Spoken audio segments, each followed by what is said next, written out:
உங்களை எல்லாருக்கும் தெரியும். சவுதியில் இந்த அனோஜன் தம்பி ஜெயிலில் இருக்கிறது. அவருக்காக நான் செபிக்க போகிறேன். அதுக்கு முதல் ஒரு சில வார்த்தைகளை சொல்லிவிட்டு நான் அவருக்காக செபிக்கிறேன். முதலாவது, சங்கீதம் 1 வாசிச்சிங்கன்னு சொன்னால், துன்மார்க்கரோட ஆலோசனையில் நடவாமலும் பாவியோட வழியில் நில்லாமலும் பரியாசக்காரர் உட்காரும் இடத்தில் உட்காராமலும் கர்த்தருடைய வேதத்தில் பிரியமாயிருந்து அவருடைய வேதத்தில் தியானமாக இருக்கிற மனுஷன் பாக்கியவான். அவன் நீர்க்காரங்கள் ஓரமாய் நடப்பட்டு தன் காலத்தில் கனியை தந்து இலையுதிராத மரத்தை போல் இருப்பான். அவன் செய்வதெல்லாம் பாய்க்கும் என்று சொல்லி, நாங்கள் இந்த ஃபேஸ்புக்கு, இன்ஸ்டாகிராம் இதுகளில் எல்லாரோடையும் சேர்ந்து நாங்களும் எங்களோட பங்குக்கு சில மெசேஜ்களை அனுப்பி கொண்டிருக்கிறோம்.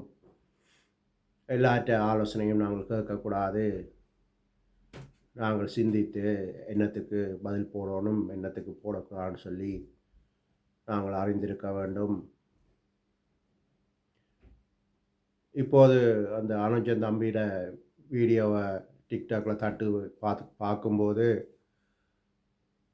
யூகேயில் திலக் ஓயலோன்னு சொல்லி ஒரு தம்பி, அவர்கிட்ட ஒய்ஃப் ஆஸ்பத்திரியில் இருக்கிறேன்னு சொல்லி வீடியோ போட்டிருந்தார்.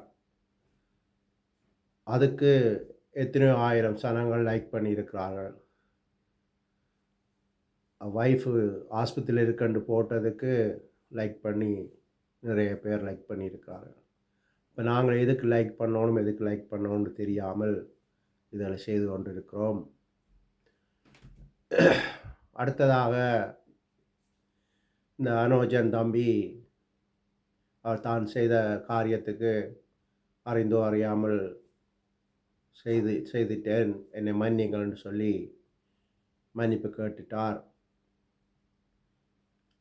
இதுதான் இயேசு கிறிஸ்துவிடம் ஒரு சீடர் பார்த்து கேட்கிறார், போதகரே, என்னுடைய சகோதரன் எனக்கு தப்பு செய்தால் நான் 7 தரமாக மன்னிக்கணும்னு கேட்கிறார்.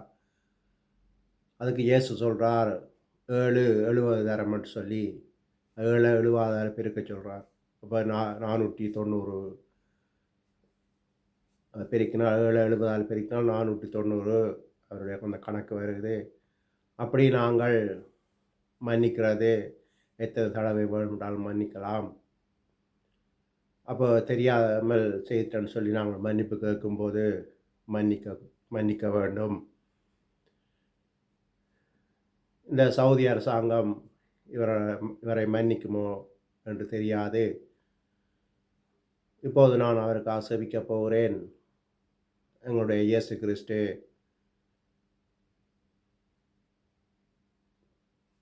மனிதனுடைய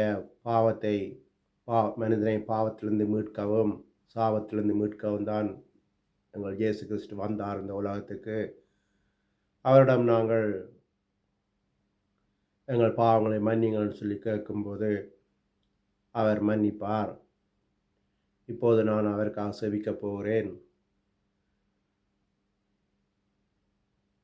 அவர் ஒரு கிழமையில் விடுதலை ஆகி வருவார். இப்போது செபிப்போம். நான் செபிக்கிறேன், நீங்களும் பார்த்து அதே மாதிரி இயேசுவே அந்த அனுஜன் தம்பியை விடுதலை ஆக்குங்கள்னு சொல்லி கேளுங்கள். அவர் விடுதலை ஆக்குவார். செபிப்போம். நன்றி ஏசப்பா, நன்றி.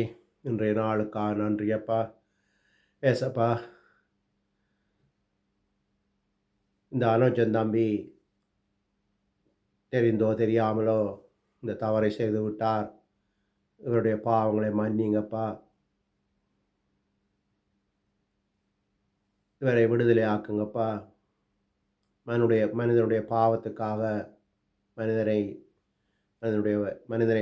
மீட்கிறதுக்காக நீங்கள் இந்த உலகத்துக்கு வந்தீங்கப்பா. இந்த தம்பிக்கு விடுதலையை கொடுங்கப்பா. இவர் விடுதலை ஆகி சாட்சி சொல்லத்தக்கதாக அற்புதங்கள் நடக்கட்டும்ப்பா. அந்த சவுதியில் இருக்கிற அதிகாரிகளோடு பேசுங்கப்பா. அவருடைய இருதயத்தை மாற்றுங்கப்பா. அவர்கள் விடுதலை செய்யத்தக்கதாக அற்புதங்கள் நடக்கட்டும் அப்பா. ஏசப்பா, நீங்கள் எனக்கு தந்த அதிகாரத்தினால செபிக்கிறேனப்பா. அந்த அனுச்சன் தம்பியை விடுதலை ஆக்குங்கப்பா. சாட்சி சொல்லத்தக்கதாக அற்புதங்கள் நடக்கட்டும் அப்பா. இயற்கைக்கு அப்பாற்பட்ட அற்புதம் நடக்கட்டும் அப்பா. அவர் மனம் திரும்பி ஒரு நல்ல மனிதனாக வாழட்டும் அப்பா.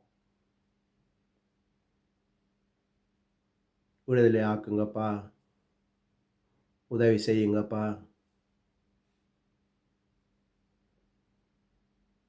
அவருடைய குடும்பம் இந்த நேரத்தில் கண்ணீரோடு இருக்குமப்பா. அவருடைய கண்ணீரை துடையுங்கப்பா. ஆறுதல் படுத்துங்கப்பா. இயேசுவின் நாமத்தினால செபிக்கிறேன் நல்ல பிதாவே. ஆமென், ஆமென், ஆமென்.